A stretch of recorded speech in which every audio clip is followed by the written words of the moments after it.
أبلغ كل المواساة والتعازي لذوك اللي ما حبوناش ولا كينتظروا العطرة ديال المنتخب الوطني المغربي. أزف لكم بأن المنتخب الوطني المغربي فاز على المنتخب الكندي ب3 أهداف نظيفة، وبذلك يتأهل إلى ربع نهائي كأس العالم للمرة التالية على التوالي.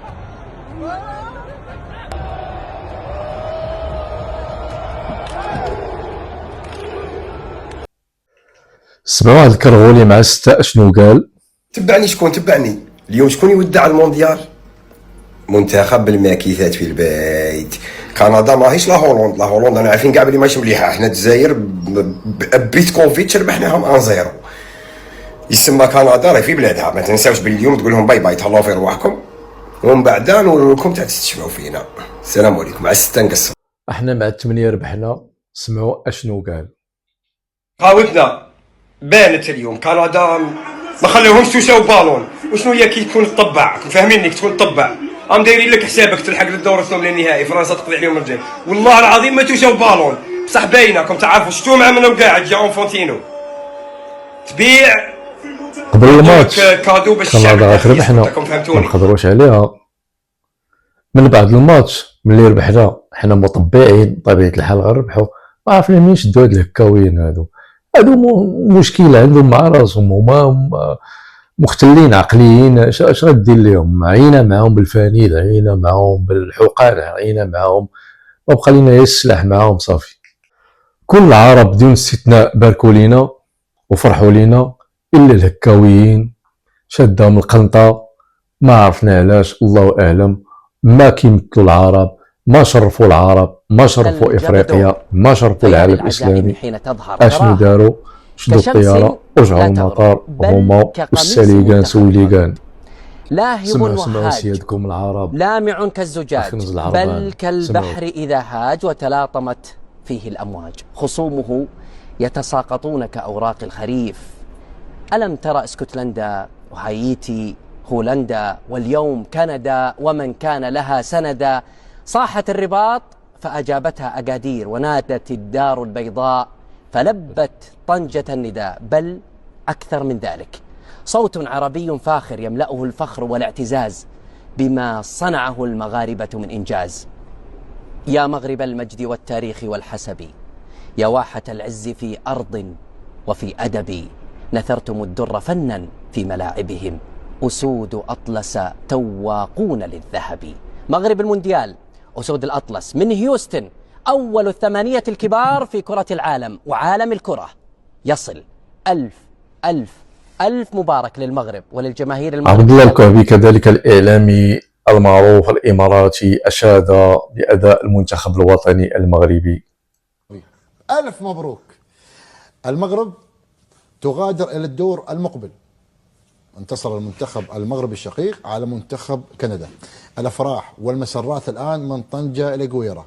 يا سلام، مبروك يا أبو راشد. ألف مبروك للمنتخب المغربي. لا جديد، نحن نتكلم لا نعم جديد. صحيح. نقول تعودنا نشوف الانتصارات والوصول لهذا الدور.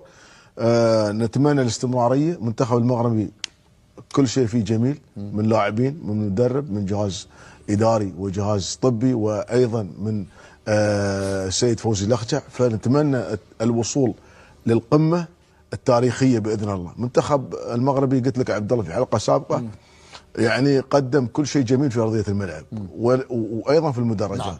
نعم. فألف مبروك للمنتخب المغربي.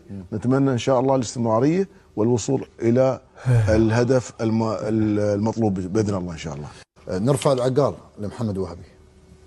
ألف مبروك. يستاهل والله، يستاهل. تعرف أسعد شخص اليوم منه؟ سائق الطيارة المغربية. نعم صحيح. لأنه متواجد في أمريكا، عكس سائق العالم الآخر. زعلان ومتضايق وسافر أكيد. ورجع بسرعة وكان دائما واقف في المدرج. اليوم المغرب أدت يعني مش مباراة، بطولة من أميز ما قدمت. حتى أنا أشوفها فنيا أجمل من ما قدمت طبعا في بطولة 22 في قطر. لذلك أنا من قلبي، والله من قلبي أقول للمغرب أنتم الممثل الحقيقي لنا كعرب. في هذه البطولة. نعم. ونتمنى تواجدكم واستمراركم أنتم والفرق المميزة، ونتمنى التوفيق لكل الفرق العربية إن شاء الله. الإعلام المصري وقف احتراما وتقديرا لأداء المنتخب الوطني المغربي، وكذلك بهذه المناسبة نبارك تأهيل المنتخب المصري كذلك، والحمد لله نتمنوا ليه أنه يتألق في هذه البطولة إن شاء الله، ولما لا يوصل نهاية كأس العالم.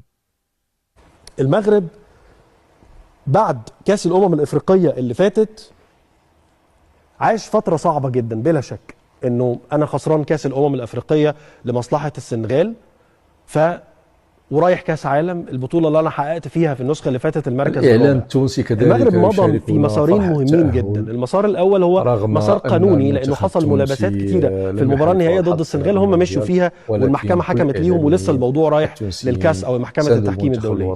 لكن المسار الثاني ان هم وصلوا الى قناعه احنا لازم نغير، وهنا في قناعه ان المغرب ما بيلعبش الكوره اللي متناسبه مع العناصر بتاعته.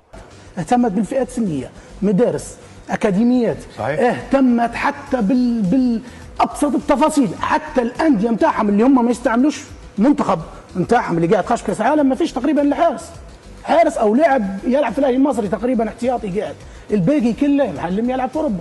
لكن حتى الدوري نتاعهم يا جماعه اخر اسابيع من الدوري تلقاهم خمسه، هم الخمسه عندهم قدره انهم ياخذوا اللقب.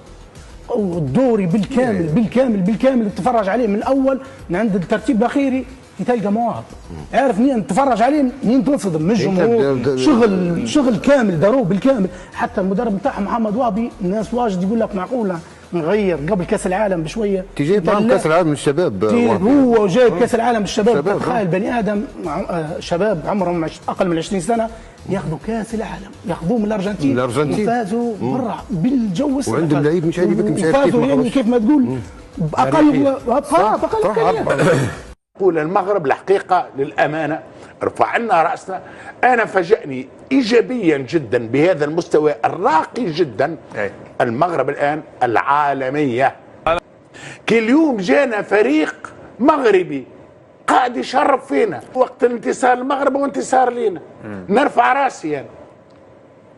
يقولون لنا كي تسافر لبرا في البلدان الغربيه وغيرهم عرب، اي يا سيدي بفضل انتصار المغرب عرب تولي لغه اخرى.